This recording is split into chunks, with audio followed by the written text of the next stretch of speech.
Hello hello hello hello hello hello hello hello hello everyone. मैं हूं Pramod and welcome to Elvin education.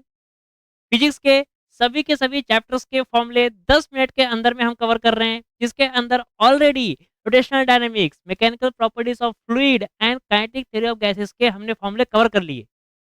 आज हम देखने वाले हैं थर्मोडायनामिक्स के फॉर्मूले। आप यहाँ पर हेडिंग देख पा रहे होंगे सभी के सभी फॉर्मूलेस की। ये सब फॉर्मूले बेटा आपको हेल्प करने वाले हैं लास्ट मिनट रिवीजन के अंदर।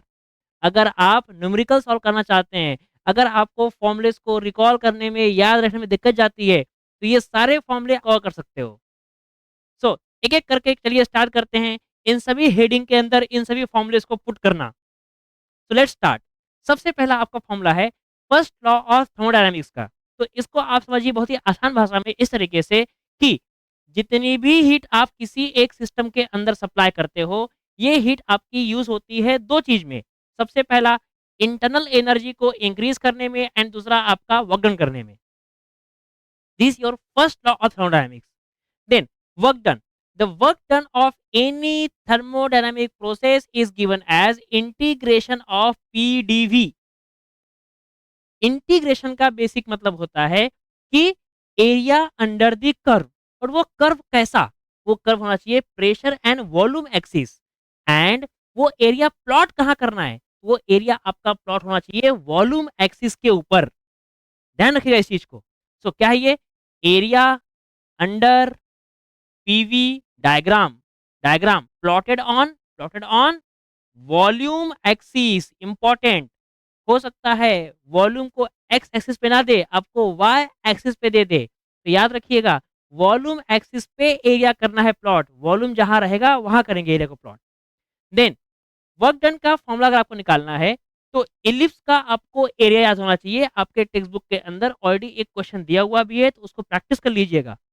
The area of ellipse, area of ellipse, ellipse होता है आपका pi into A into B, pi into A into B, where A is semi major axis and B is semi minor axis.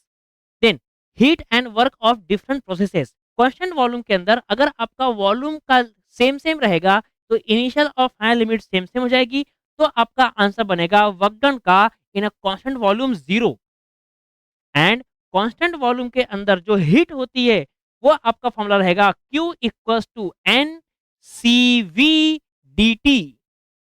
N C V D T या फिर N C V delta T.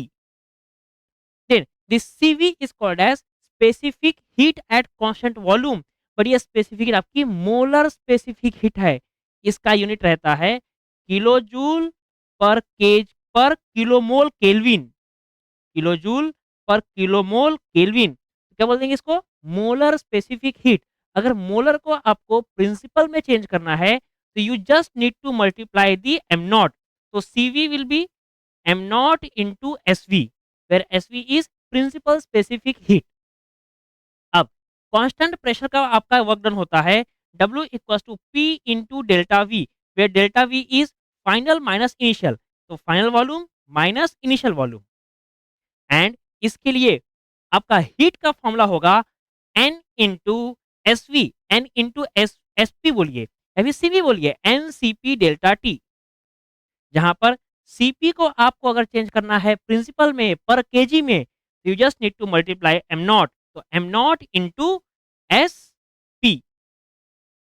Then constant temperature, इसमें आपका work done का formula होता है C into 2.303 log to the base 10 final volume upon में initial volume. And and इसी को आप लिख सकते हो दूसरे टर्म्स के अंदर में C into 2.303 log to the base 10 initial pressure upon में फाइनल प्रेशर। अब ये आता कहाँ से है? ये आता है आपका बेसिक आइडियल गैस इक्वेशन से। क्या होता है? PV equals to N into R into T. अब constant temperature means what? Temperature is constant. तो आपका यहाँ पर टेम्परेचर कांस्टेंट है, इसीलिए आपका पीवी भी हो जाएगा कांस्टेंट। मीन्स आप यूज कर सकते हो P1 V1 P2 V2। तो यहाँ से V2 by V1 will be P1 by P2, मतलब कि P initial by P final. जहाँ पर C की वैल्यू हो सकती है आपकी PV या फिर NRT। Done. The next is adiabatic और constant heat process. The formula of adiabatic is work done equals to बताओ क्या आएगा? ये होता है आपका PF VF minus PI VI अपॉन में 1 minus gamma, where gamma is adiabatic index. Gamma is adiabatic index. यहाँ पर इंपॉर्टेंट क्या है? जो भी आपका प्रेशर और वॉल्यूम का जो रिलेशन रहेगा, वो रिलेट होता है आपका P V to the power gamma equals to constant. So आप यूज कर सकते हो P1 V1 का पावर गामा, P2 V2 का पावर गामा। यहाँ पे कैसे यूज किया आपने? P1 V1 P2 V2 simple तरीके से। नेक्स्ट है आपका formula of CP and CV in terms of degree of freedom. अब ये फॉर्मूला होता कैसे है? नेक्स्ट देखिए, एक फॉर्मूला रहेगा आपका सीपी का, एक फॉर्मूला होगा आपका सीवी का। सीपी और सीवी का पहले आप लोग जान लीजिए रिलेशन, जो कि आपको मिलता है बाय द मेयर्स इक्वेशन।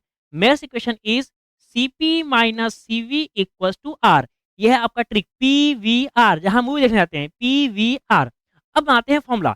सबसे पहले सीवी का फॉर्मूला बनता है आपका 1/2 f into are.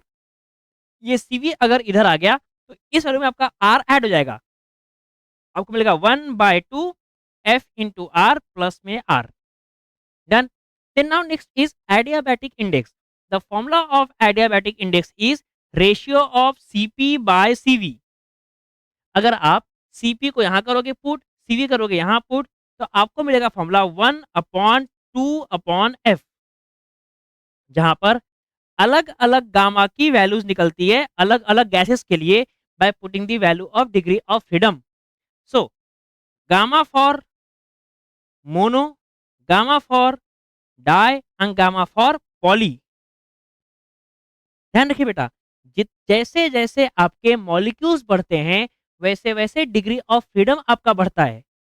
Degree of freedom और गामा के बीच में रिलेशन आपका इनवर्सली है, तो गामा आपका बढ़ेगा, सॉरी एफ आपका बढ़ेगा तो गामा आपका घटेगा। तो सबसे ज्यादा आपका गामा किसका रहेगा? जिसका सबसे कम डिग्री ऑफ फ्रीडम रहेगा। तो मोनो के लिए गामा सबसे ज्यादा, आंसर इज 1.67, डाई के लिए 1.4 एंड पॉली के लिए 1.33। फिर से बोलता हूँ एक बार, क्या बोला मैं? जिसका डिग्री ऑफ फ्रीडम ज्यादा उसका गामा कम, मोनो का फ्रीडम फ्रीडम सबसे ज्यादा उसका गामा सबसे कम। हाँ सॉरी, मोनो का डिग्री ऑफ फ्रीडम सबसे कम उसका गामा सबसे ज्यादा। ठीक है। Now next is slope of different processes on PV diagram. MCQ is important. Slope of volume constant का होता है DP by DV is infinite. Constant pressure के लिए होता है डीपी बाय डीवी 0।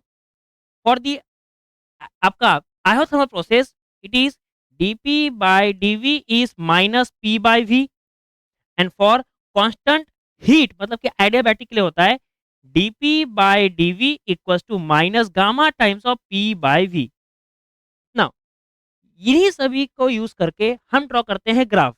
तो ग्राफ को अगर आपको ड्रॉ करना सीखना है तो जो वन शॉट लेक्चर डाला हुआ है आपका थर्मोडायनेमिक्स के लिए, उसके लास्ट के 5 से 10 मिनट के अंदर में ग्राफ को प्रॉपरली एक्सप्लेन किया है, जाके आप देखिए वन शॉट लेक्चर से, वन शॉर्ट लेक्चर से।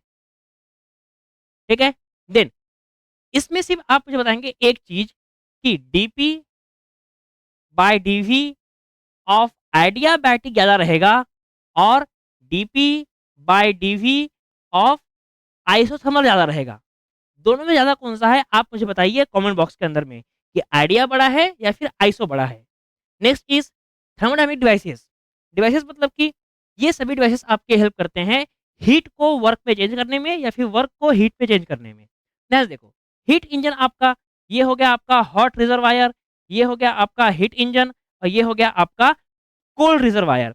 और हीट इंजन एक ऐसा डिवाइस होता है जो हीट को लेता है एंड कन्वर्ट करता है वर्क डन में। हीट को लेता है, कन्वर्ट करता है वर्क डन में एंड कुछ चीजें कर देता है रिजेक्ट।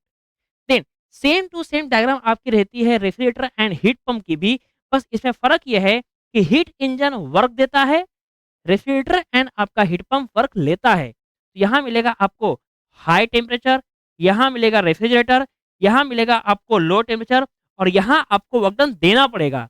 जब वर्क डन दोगे तो ये लोअर से हीट को उठाएगा और हायर में हीट को फेंक देगा। सेम काम करता है हीट पंप आपका। क्या करेगा? ये हो गया आपका टीएच, यहाँ हो गया आपका हीट पंप, यहाँ हो गया आपका टीसी और इसने कुछ भी वर्क डन लिया। नाउ वर्क डन लेगा तो ये लोअर से हीट को उठाएगा एंड हायर में आपकी हीट को फेंक देगा। अब हीट पंप एंड रेफ्रिजरेटर में फ़र्क क्या है? सिर्फ़ इनके फ़ंक्शन का। वो मैं आपको एक्सप्लेन करता हूँ थोड़ी देर बाद। पहले हम लिखेंगे थर्मोडायनामिक्स के एफिशिएंसी का फ़ॉर्मूला। तो जो भी आपकी डिवाइसेज़ आपको वर्क डन देती है, उसमें हम लगाते हैं एफिशिएंसी। तो the formula of efficiency is output upon में input.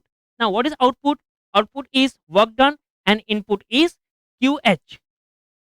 कर लेंगे मल्टीप्लाई इसको 100 से, आपको मिल जाएगा formula of efficiency. Then W होता है आपका, W बेटा तीनों के लिए आपको W याद रखने का है। W का फॉर्मूला होता है QH minus QC, QH minus QC। Then next आ जाइए आप लोग रेफ्रिजरेटर के अंदर में। रेफ्रिजरेटर और आपका हीट पंप वर्क कंज्यूमिंग है एंड वर्क कंज्यूमिंग डिवाइसेस के लिए हम डिफाइन करते हैं कोएफिशिएंट ऑफ परफॉर्मेंस। तो हम करेंगे डिफाइन आपका सीओपी, इसको करते हैं हम लोग के से एंड इस के का फॉर्मूला होता है desired effect divide by input, desired effect upon में input. Now tell me what is the COP of refrigerator? COP of refrigerator क्या डिजायर्ड इफेक्ट फ्रिज का होता है ठंडा करना, मतलब कि क्यूसी। ये हो गया आपका क्यूसी अपॉन में input is work done. And मुझे बताओ what will be the COP of a heat pump? के of heat pump, heat pump क्या होता है? इफेक्ट गर्म करना, गर्म क्या है? Q H. ये हो गया आपका Q H divide by W. ध्यान रहेगा, बहुत बढ़िया। Then next is your Carnot engine. Carnot engine आपका एक रेफरेंस इंजन होता है एंड रेफरेंस इंजन हम यूज करते हैं to find compare the efficiencies of this, आपका नया जो इंजन बनाया गया है उसके लिए। सो कार्नोट इंजन का जो आपका इफिशिएंसी का फॉर्मूला होता है वो होता है efficiency equals to T high minus T cold upon में टी हाई इनटू में आपका 100। This is your formula for efficiency of a Carnot engine.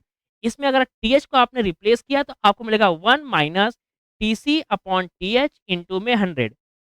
अब बेटा एक चीज बहुत ध्यान से सुनिए, आपको तब तक टेम्परेचर वाला फॉर्मूला यूज नहीं करना है जब तक वो कार्नोट नाम ना बोले। कार्नोट है तो टेम्परेचर है, कार्नोट नहीं तो टेम्परेचर भी नहीं। सो अगर उसने बोला कार्नोट हीट इंजन तो ये डब्ल्यू के बदले आप लिख सकते हो आपके टी एच और टी सी का फॉर्मूला।